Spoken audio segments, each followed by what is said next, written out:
Ang programang ito ay rated SPG. Striktong patnubay at gabay ng magulang ang kailangan. Maaaring may masiselang tema, lengguwahe, karahasan, sexual, horror o droga na hindi angkop sa mga bata. Kidnap si Sir Pepe? Ang totoo po niyan, sinundan ko po kasi si tatay nung mababayad po siya sa mga kidnappers. Narito na nga ang ating pakabangan ngayong Martes sa abot kamay na pangarap. Pagkatapos ng hindi matagpuan nila RJ at Annalyn itong kanyang ama na si Don Pepe, ay agad naman na ibinalita ni Annalyn dito sa kanyang ina na si Lynette. Nakidnap for ransom mga daw ang nangyari dito kay Don Pepe dahil sa sinundan daw dito ni Annalyn itong kanyang ama na si RJ upang ibigay nga itong pera na kinakailangan ng mga hold-uppers.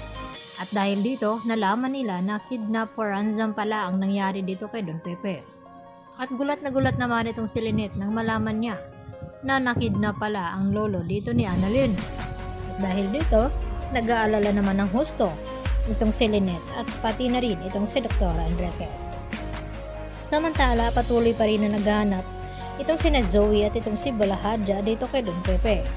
Dahil ginawa nga lahat ni Don Pepe nang sa ganoon ay makatakas siya dito kay Zoe at kay Balahadja upang makapiling nga at makapagsumbong dito kina RJ at Giselle sa tunay nga nangyari sa kanya at kung sino talaga ang hindi tunay na anak dito ni RJ. Dahil dito, sinabi ni Balahadja kay Zoe na maghiwalay daw sila sa paghahanap dito sa matanda at kung makita daw agad ni Zoe itong si Don Pepe ay sumigaw daw ito.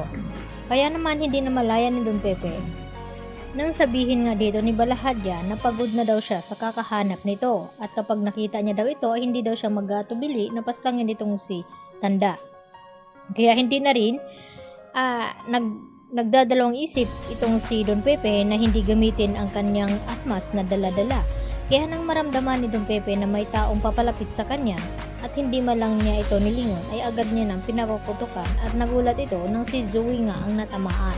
At dahil dito agad naman na maisugod ni Balahadja sa ospital itong si Zoe dahil mananagot ito kapag hindi niya mailigtas ang anak ng kanyang amo.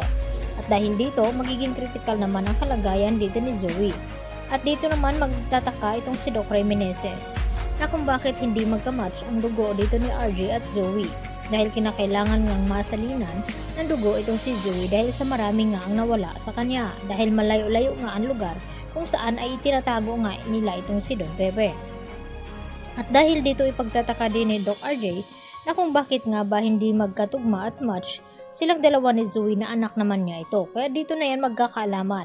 Dahil ang tanging kamatch nga ni Zoe ay walang iba kundi ito nga si Doc Carlos Benitez o baka itong si Harry. Dahil si Harry ay anak ni Carlos at kapatid naman dito ni Zoe. At kahit kunan pa ng dugo itong si Annalyn ay hindi rin ito magiging kamatch dahil hindi nga kadugo ni RJ itong si Zoe.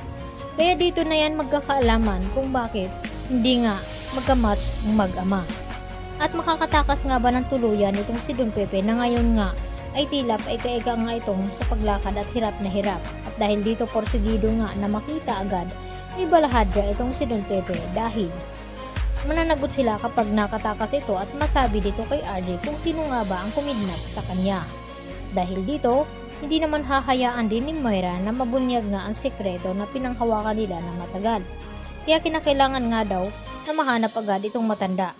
Subalit ay dahil sa nangyari dito ni Zoe ay mahahati naman ngayon ang kanilang gagawin. Kung sino nga bang uunahin o ang paghahabol nga ba dito kay Don Pepe o ang pagligtas dito kay Zoe. Kaya agad naman na ipapaalam ni Balahadja dito kay Moira ang nangyari sa kanyang anak. Kaya yan ang ating pakatutukan mamaya dito lamang yan sa abot kamay na pangarap. Bye-bye!